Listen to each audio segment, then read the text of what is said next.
¿Qué tal, amigos de Puntos y Comas? Nos da mucho gusto que nos acompañen en este segmento de información útil para entender o para tener más elementos informativos que nos permitan entender algunos asuntos cruciales de la vida pública. Fíjese usted, hay asuntos que se van a posponer porque los diputados de Morena anunciaron en el transcurso de la tarde que la reforma electoral tendrá que esperar un poco porque hay otras urgencias como el asunto de la reforma al Poder Judicial que tendrá que analizarse con mucho detalle y mucho cuidado en el proceso legislativo. Pero la reforma electoral propuesta por el presidente López Obrador el 5 de febrero tendrá que esperar un poco en tanto se acomodan primero los temas que parecen ser más urgentes. Pero dentro de esos temas de la reforma electoral hay algunos que son cruciales. ¿Por qué?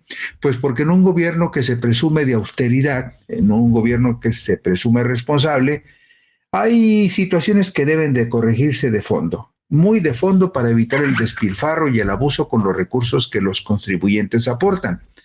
Le digo esto porque en el 2025, en el próximo año, habrá un partido político menos en el escenario político nacional. Y aún así, el financiamiento público a esas organizaciones aumentará en 281 millones de pesos, un 3.97% más que en el 2024. Pero además con un elemento adicional. Este año hubo 7 partidos políticos nacionales con registro y el próximo año solamente habrá 6 partidos políticos con registro, lo cual significa que la repartición del subsidio que el gobierno federal otorga por mandato constitucional va a ser mucho más jugoso el subsidio el próximo año para esos 6 partidos que tendrán un pastel más grande que repartirse. En un año en el que no habrá elecciones federales, el financiamiento para las actividades ordinarias, las actividades específicas, la franquicia postal y la franquicia telegráfica representarán un subsidio de 7,264,266,504 pesos. Eso es lo que está destinado para los partidos políticos el próximo año. 7,354,266,504 pesos que se van a repartir entre Morena, el Partido Acción Nacional, el PRI, el Partido Verde Ecologista de México, el Partido Movimiento Ciudadano y el Partido del Trabajo. Usted sabe muy bien que se quedará sin financiamiento público el Partido de la Revolución Democrática, que no logró el mínimo del 3% de la votación nacional para conservar su registro en los comicios del pasado domingo 2 de junio del 2024. Es decir, desaparece un partido político para el año próximo, pero no disminuyen los recursos del financiamiento que el Estado está obligado a darle a los partidos políticos. Bueno, este año, al margen de la partida extraordinaria de más de 3,000 millones de pesos que le fue entregada a los 7 partidos políticos con registro para sus campañas electorales, esas organizaciones recibieron 7,165,825 pesos para sus actividades ordinarias permanentes. En estas circunstancias, cuando queda claro el dispendio de los partidos políticos, es cuando toma mayor vigor la iniciativa del presidente Andrés Manuel López Obrador, incluida en la propuesta de reforma política que pretende una reducción del 50% en el financiamiento de los partidos políticos. En su iniciativa de reforma constitucional en materia electoral, López Obrador propone reformar el artículo 41 de la Carta Magna para que quede en los siguientes términos. El financiamiento público a los partidos políticos con registro oficial para el sostenimiento de sus actividades ordinarias permanentes se fijará anualmente multiplicando el número total de ciudadanos inscritos en el padrón electoral por el 33% del valor diario de la unidad de medida y actualización. ¿Por qué propone el presidente que es el total del padrón electoral se multiplique por el 33% del valor diario de la unidad de medida y actualización. ¿Por qué? Porque en este momento el padrón electoral se multiplica por el doble de esa cantidad, por el 65% de la unidad de medida y actualización, y vamos a ver cuál es la diferencia entre una y otra situación. Mire usted, actualmente la fracción segunda del artículo 41 de la Constitución Política de los Estados Unidos Mexicanos establece lo siguiente. Esto es lo que está vigente. El financiamiento público a los partidos políticos para el sostenimiento de sus actividades ordinarias permanentes se fijará anualmente multiplicando el número total de ciudadanos inscritos en el padrón electoral por el 65% del valor diario de la unidad de medida y actualización. 65%. El presidente López Obrador propone que sea por el 33%. Pero vamos al siguiente inciso. El financiamiento público para las actividades tendientes a la obtención del voto durante el año en que se elija presidente de la República, senadores y diputados, equivaldrá al 50% del financiamiento público que les corresponde a cada partido por actividades ordinarias. Por eso le decíamos a usted hace un momento, para sus actividades ordinarias, los partidos recibieron este año más de 7,000 millones de pesos. Pero además, con base en lo que establece la Constitución, que es reformada y adicionada por los mismos partidos políticos, con base en lo que establece la Constitución, aparte de esos 7,000 millones de pesos, les dieron el 50% más, que son más de 3,000 millones de pesos para una bolsa que superó los 10,000 millones de pesos este año. Bueno, con base en esa fórmula, señala el acuerdo del Consejo General del Instituto Nacional Electoral del pasado viernes 23 de agosto, que al multiplicar el número total de ciudadanos inscritos en el padrón electoral con fecha de corte al 31 de julio del 2024, esto es un padrón electoral que tenía en ese momento 99,239,808 personas inscritas. Al multiplicar esos 99 millones de personas por el 65% del valor diario de la unidad de medida y actualización, que equivale a 70.57 pesos, da como resultado el financiamiento que le mencionamos de 3,402,870 pesos. Y lo vemos en pantalla.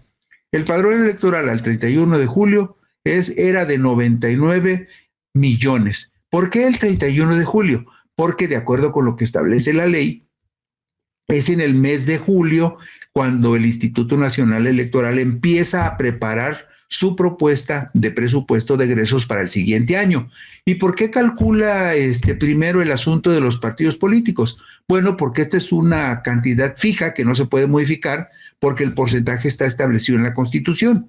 El total del padrón electoral se tiene que multiplicar por el 65% del valor de la unidad de medida y actualización. Y ahí ve usted los valores. Una unidad de medida y actualización vale 108 pesos con 50 centavos y el 65% son 70 pesos con 57 centavos, que multiplicados por un poquito más de 99 millones de personas, da la fabulosa cantidad de subsidio a los partidos políticos de 7,3,402,870 pesos. Es una cantidad enorme. Bueno, pues ese mismo artículo 41 constitucional vigente dice que el financiamiento público por actividades específicas relativas a la educación, capacitación, investigación socioeconómica y política, así como a las tareas editoriales de los partidos políticos, equivaldrá al 3% del monto total del financiamiento público que corresponda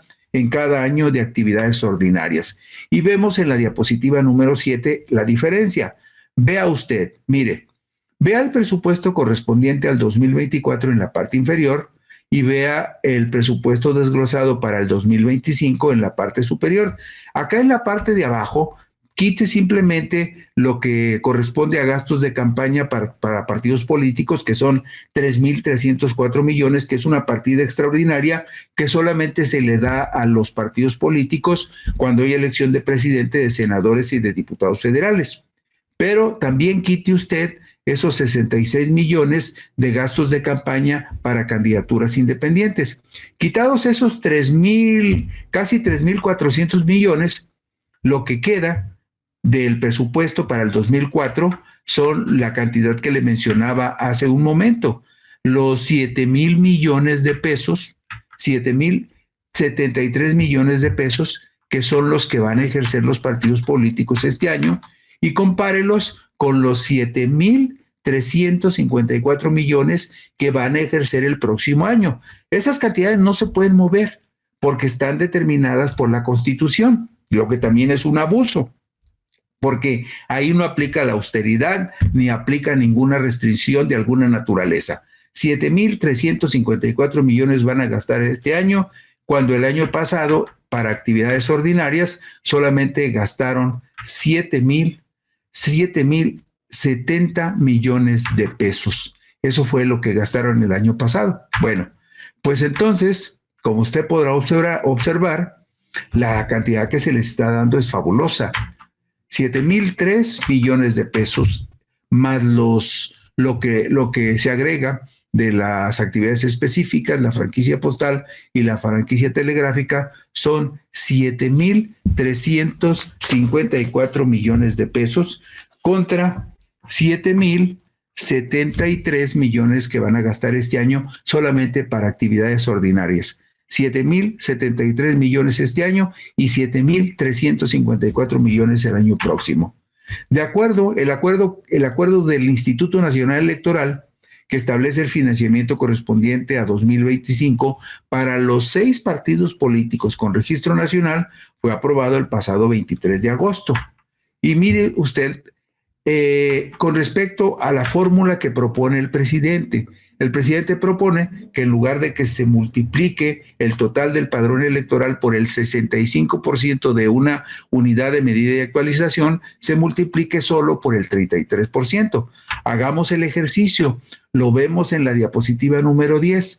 En la parte superior vemos lo que ya le había comentado a usted, lo que directamente le corresponde a los partidos políticos por actividades ordinarias, 7,003 millones de pesos. Pero si el cálculo lo hiciéramos con base en el 33% del porcentaje de la unidad de medida y actualización que propone López Obrador, vea usted la reducción que experimenta este presupuesto para los partidos políticos. De 7,003 bajaría a 3,554 millones de pesos.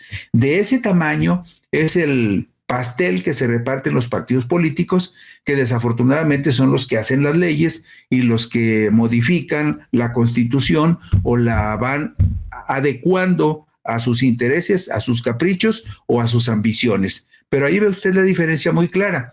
Sin embargo, hay otra observación que hay que hacerle al presupuesto de los partidos políticos. Por lo siguiente, fíjese usted, el padrón electoral, según explica el Instituto Nacional Electoral, incluye a toda la población de 18 años de edad y mayores que se inscriben para tramitar su credencial de elector. Todas las personas que cumplen 18 años y solicitan su credencial de elector son incorporados al padrón electoral del país.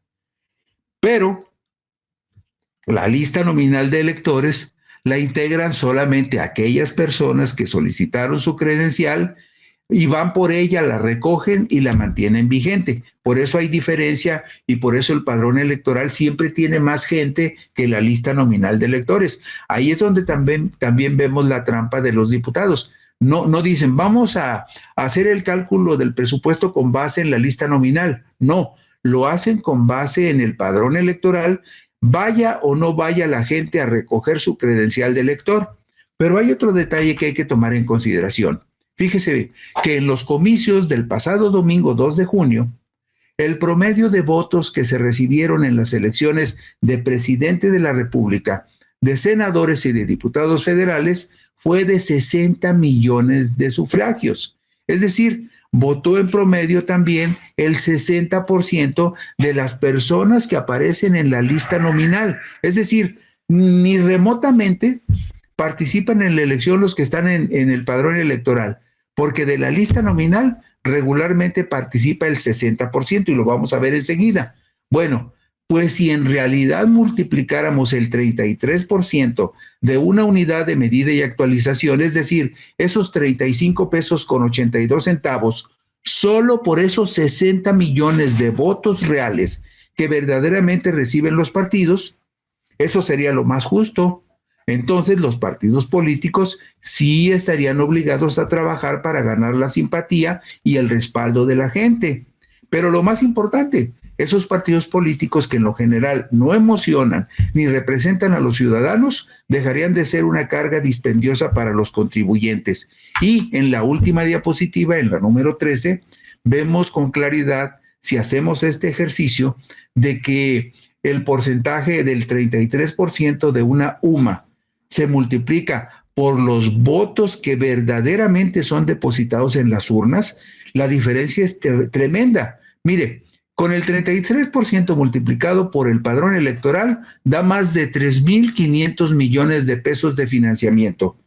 Pero si ese 33% de una unidad de medida y actualización lo multiplicamos por los votos que realmente son depositados en las urnas, veamos el caso, por ejemplo, en la votación presidencial se recibieron el 2 de junio 60.115.184 votos, para una participación del 61.04%. Es decir, solo 61 personas de las 100 que están incluidas en la lista nominal, y podemos pensar que también en el padrón electoral con pequeñas diferencias, solo 61 de cada 100 van a votar.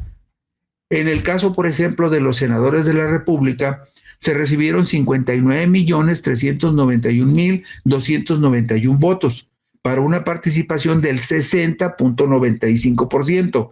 Y en el caso de los diputados federales fue más o menos lo mismo, 59.034.323 votos para una participación del 60.54%. Si lo multiplicamos cada una de esas cantidades de votos por el 33% de una UMA, que equivale a 35 pesos con 82 centavos, apenitas pasan de los 2,000 millones de pesos de financiamiento, cuando con la fórmula actual los partidos políticos se van a llevar este año más de 7,000 millones de pesos, es decir, un 300% más de lo que actualmente se les está dando de financiamiento.